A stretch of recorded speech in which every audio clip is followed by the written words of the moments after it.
We're not in the pursuit of perfection. We're in the pursuit of tears. Tears of boredom.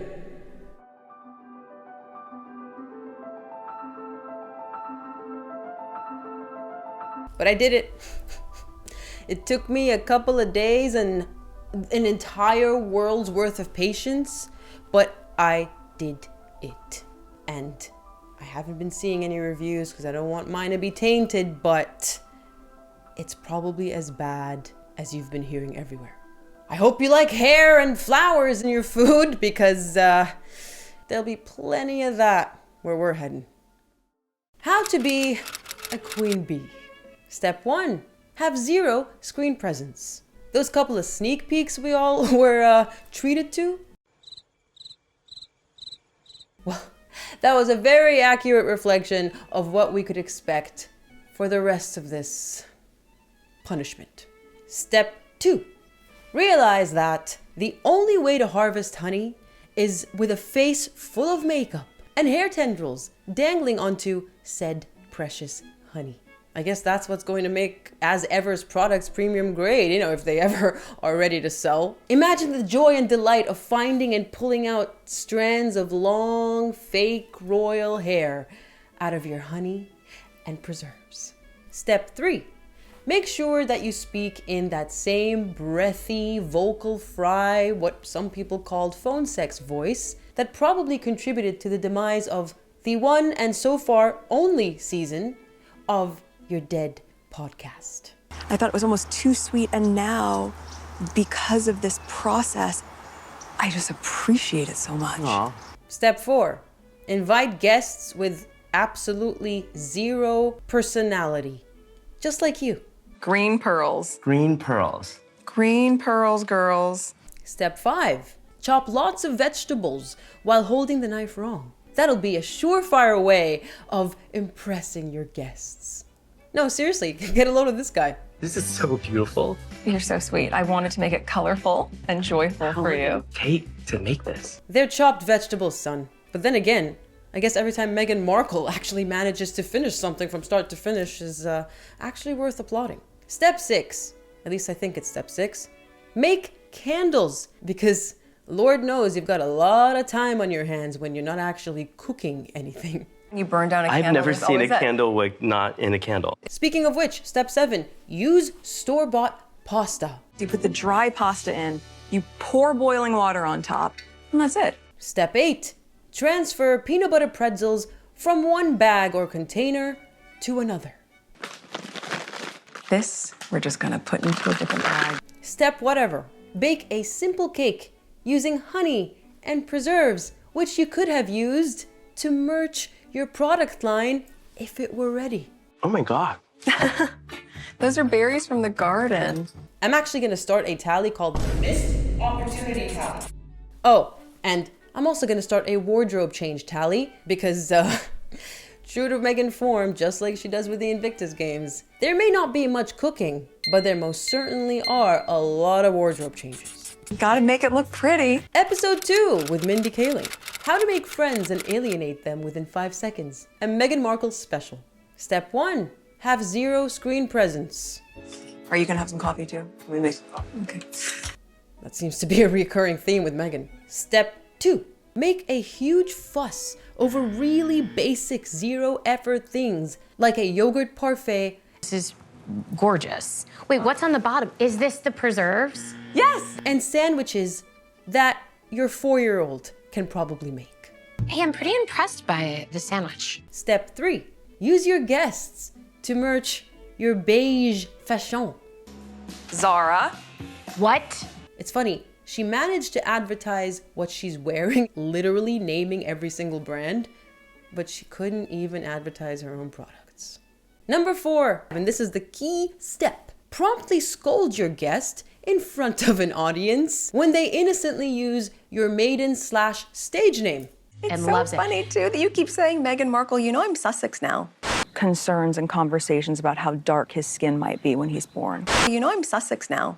Well, now I know, and I love it. I don't even know how they kept that. Number whatever, because I've once again lost count. Plagiarize other people's simple, childish recipes. Look what we did here. You guys. And finally, throw a lame kids party with absolutely no kids. The episode ends with a very apt song that goes, and I'm like, yup, I can, because this episode is finally over.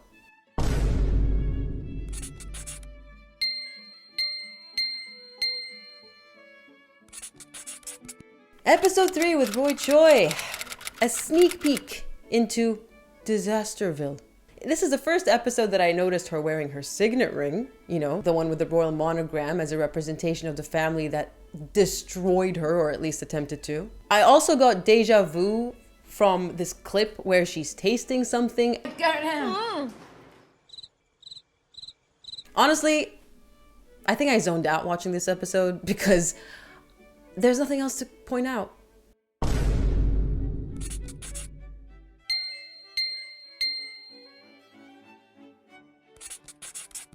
Episode 4 with Delfina.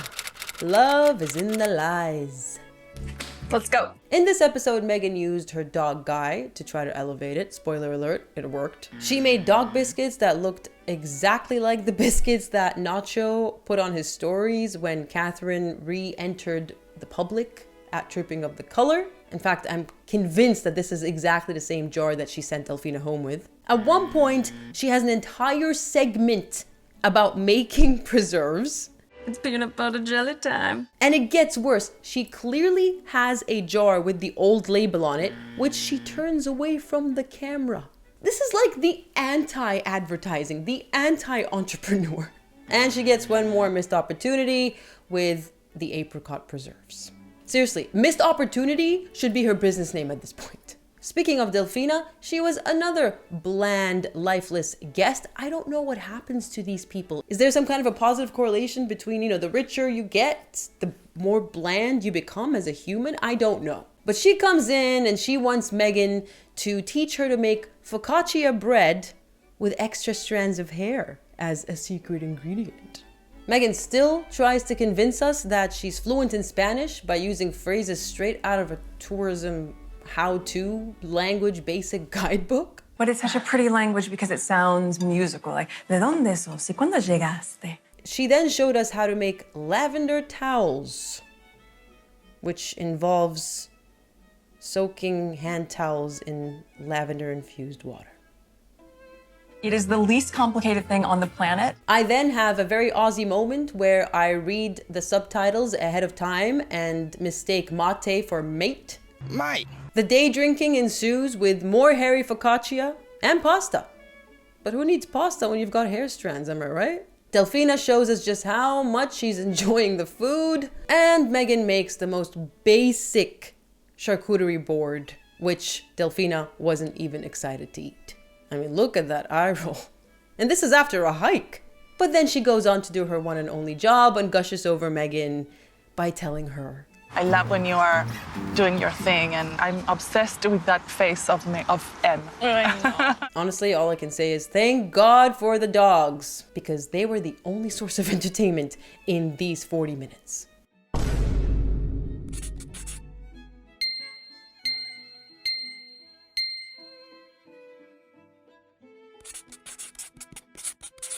Episode 5 with Abigail Spencer and Kelly Zachman, mother of all wrinkled greige. First of all, holy mother of filters. My goodness. I had to rub my eyes at one point. It's like, what? Why is this so blurry? You'll notice there's a lot of day drinking in this show, and I mean a lot. Maybe if they took it easy on the alcohol and upped the water intake, you wouldn't need so many filters, Megsy. First, Meghan tries to teach us how to pick a beautiful arrangement of flowers. First thing I do is see what color I gravitate to. And it turns out that the best way to do it is to gravitate towards beige and more beige. It's looking too bridal. So I think we have to introduce some color. Only to then probably see a member of the royal family come out of the corner and say, no, you don't, color is for us, before she tosses them aside and sticks to her sad arrangement of beige. She then thinks she's an authority on flower arrangements after spending maybe 10 minutes at her 2019 baby shower. arranging flowers. My girlfriends threw a baby shower for me, and one of the things we did was learn flower arranging. Remember the one where she said she couldn't travel because they took her passports? Yeah, that one. Her guests then eventually show up, dressed to the nines with their hair out and their jewels because they're so generously offering yet more garnishes to Meghan's food. Thank goodness for Abigail Spencer though, because she was the only source of entertainment throughout this whole episode. This is the one, or no? We're gonna need a lot more salt. Okay, great. We're going to need boxes. I think we should bring that back. I'm surprised Netflix didn't just get rid of Meghan right then and there and gone, this. How about we follow you floundering around the kitchen, because that's a heck of a lot more entertaining. It's hot. Meghan then very helpfully and magnanimously teaches us how to dump hummus from one container bought from a store to another. And then she reminds us of how much she loves hot sauce. I need to do a whole thing on hot sauces. I am quite the advocate. And I was all like, yeah, honey, we know. At one point, she makes yet another embarrassingly simple, pathetic dessert that a hungry 5-year-old would probably whip up real quickly in the middle of the night behind their parents' back. And she uses her preserves. Are my preserves in there?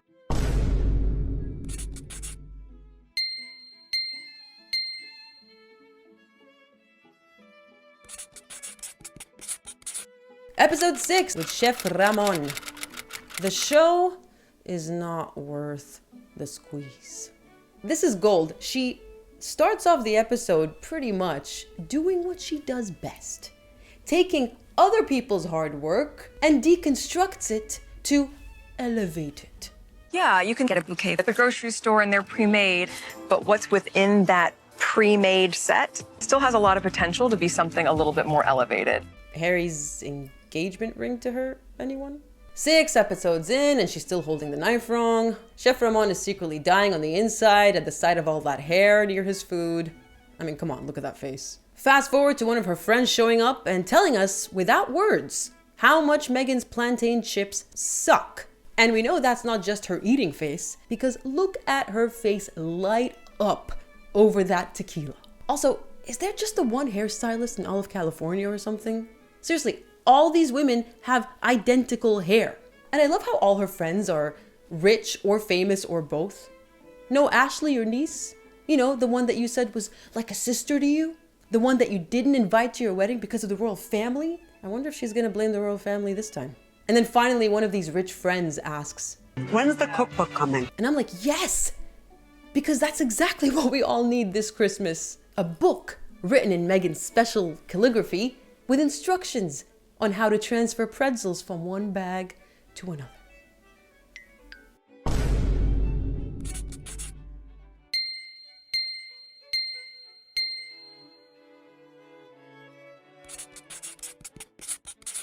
Episode 7 with Vicky from Tacha.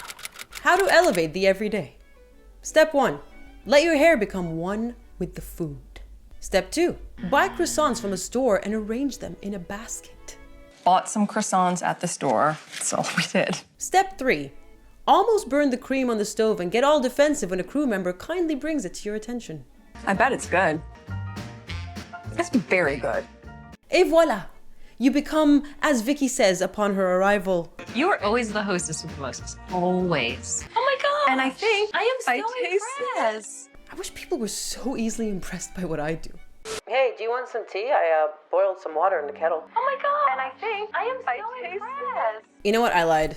There are more steps to this. What, you think it's easy being the hostess with the mostess? Step 4. Suck at small talk and making jokes. I had a job when I was in college working in a bar in Chicago, doing 2 majors, and then like, I'll go to Chicago and I'll just Go and make extra money and I'll be the cup checker. I'm like, oh no, you have to become the waitress. And that's the money. He's like, hey, can I have one more tea? I'm like, hello, darkness, my old friend. Step 5. Spend 5 minutes trying to justify your laziness and lack of cooking abilities. I love and appreciate that you are not telling me that I need to make the dumpling wrapper. No. Because I always talk about Just because you can't do everything doesn't mean you don't want to do some things. Totally. And the some things is where a lot of that love can come in. So we make the feeling, it still feels personal. You're not losing extra credit. I know both of us like extra credit. We have another missed opportunity, Tally. So we can use a little bit of your honey if you want. sure. I must say, Vicky's a bit of a personality. She's got some spunk in her. This is where we use our boxing muscles. Okay. I got like my last Asian daughter badge just now. So she definitely carried this episode, you know, if you can call it carrying, because it was still enough to bore me to almost tears. But at the end, there was this really ironic moment where Vicky talks about the importance of letting go. I love the idea of sort of surrendering, holding on to stuff that we just don't need. There's Not in your best and highest good. as Let it go. friends. If you know anything about Meghan Markle, you will understand the irony there. And finally, we learned that Meghan has, Been through a lot. I mean, I bet if I'd married into the royal family and managed to destroy everything single-handedly in record time, I think I would feel like I've been through a lot too.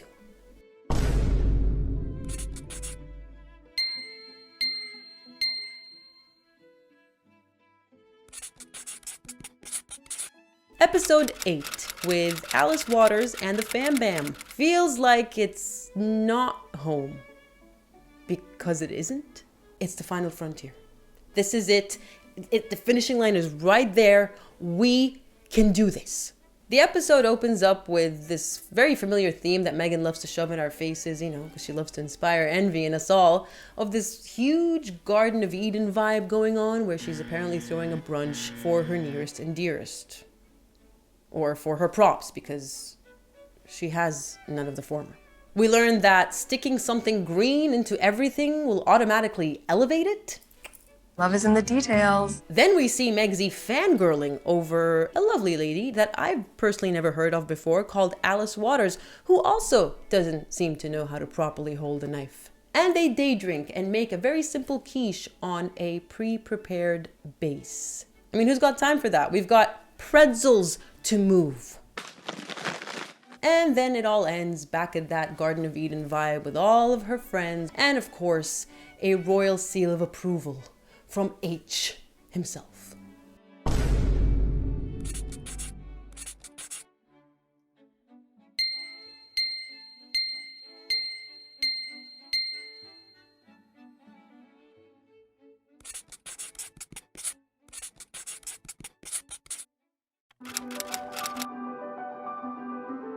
So the verdict is boring. Every episode felt like it dragged on forever. I found myself checking the progress bar going, oh my God, are we really only a third of the way in? The first episode, I just couldn't believe it was 40 minutes because I was on a train and I thought a couple of hours had gone by because it just dragged on.